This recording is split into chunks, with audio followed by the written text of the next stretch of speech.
A song for the season. Valerie Ray Carter stared blankly at the cream-painted walls, restless. Her loving husband had left for work and her mother had taken off to Africa a month prior with little to no notice. With 2 days left to Christmas, she had yet to get anything for her husband. Reed, who had excitedly told her on several occasions that his gift would make her fall in love with him all over again.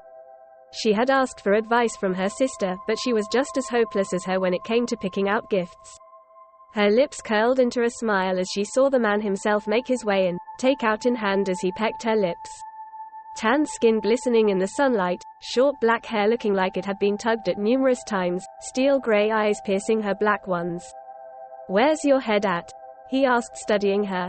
"Nowhere and everywhere all at once," hugging his back as he dished out the food. "I don't like you worrying your pretty little head."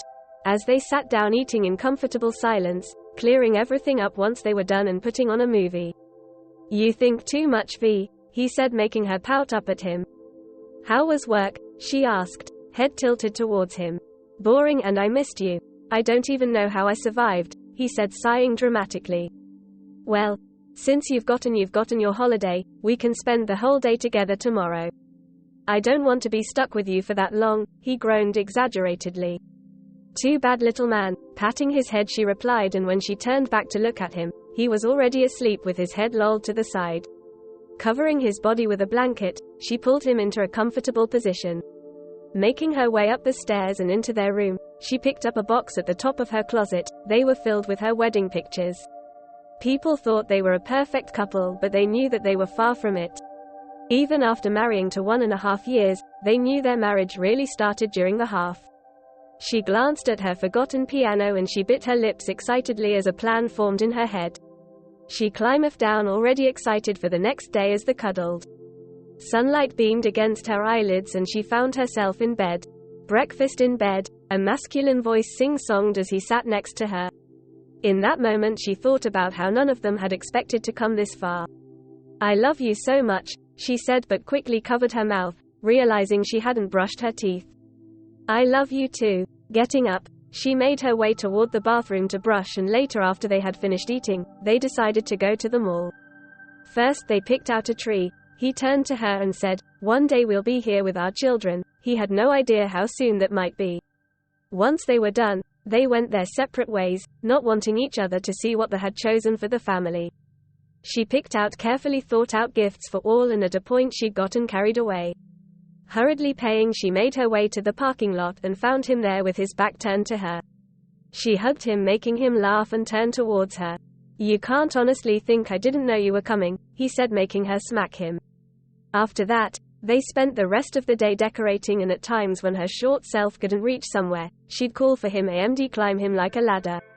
Once they were through, she hurriedly picked up the keys, and before he could get a word out, she was out. He slept, and about 2 hours left she joined him. Finally, the day came. They attended a little church service, and when they got back, she began to cook while he baked. The house filled with family members. They sang Christmas songs, told stories, shared their embarrassing moments, and finally got to opening presents. The day was filled with jest, happiness, and even his uptight mother had laughed happily collect the playlist of classic music Valeria made for her. Vanessa eyed the stilettos her sister had gotten her along with the V&V bracelet. Valeria and Reed glanced at each other, and like an unspoken agreement they decided to wait for the family to leave before giving each other the gifts. Night came and they all began to leave one after the other. Vanessa glanced at her sister and knew without doubt that she had no reason to worry about her anymore. After their family members had left, silence descended upon the both of them, a comfortable silence. "You go first," they said at the same time, and then burst out laughing. "I'll be the man and go first," he said, pulling out a piece of paper from his back pocket. His voice carried on smoothly. "The first day I met you, I hated you mainly because I liked you. You got under my skin like no other. From the start, it was all fake, and I'll continue to hate myself for that. On the 10th of June, 2017, you told me to get my shit together or get out of your life, and I was so shocked that I wanted to continue being in your life, and shocked doesn't even cover the fact that I was able to voice that out. I have made so many mistakes, including the one day that a woman should cherish and remember, which I had ruined for you, and although I saw the pain in your eyes, I refused to acknowledge it. I took away the happiness that you got from singing. I took advantage of your love, trust and kindness. You wormed your way into my heart without me even knowing it. I want us to start all over again, he said as he knelt before her, a ring in hand. I want to give you happy memories that you would look back on and smile at. I want you to cry because you are so happy and not because your wedding day was a disaster. Do me a favor and marry me, Valeria, he said, but before she could even reply, he ran to the back of the couch and back with a puppy in hand, making her laugh. You remembered, she said, her voice cracking. I could never forget, he said, and she cried this time because she was happy. Yes, yes and yes again, he hugged her close. My turn, she said as she tried to clear her voice, clean her face of her tears. She handed him a box and he opened it, pulling out a baby's shoe. We, he mumbled, trying to form a coherent sentence, and she nodded, already knowing what he was about to say. His eyes filled up with unshed tears as he hugged her to himself, scared that he was dreaming. I still have a little something for you, she said, smiling. You've given me 2 already, he said, but she only shhed him. She handed him a neatly folded sweatshirt with feminine power printed on it. I think there's been a mistake, he said, glaring at her, but she refused to acknowledge his glare.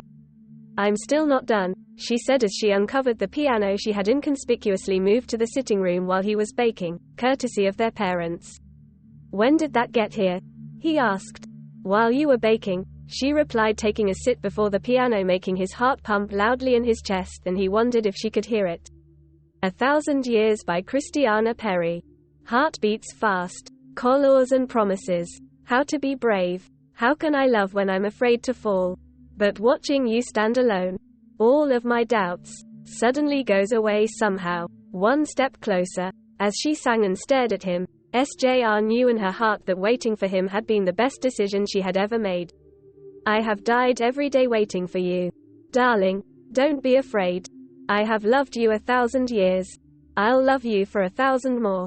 And they were anxious for the upcoming years. After a perfect Christmas, I wish I could say their journey was perfect, but no, there were bumps and obstacles. But in their imperfections lies their perfection.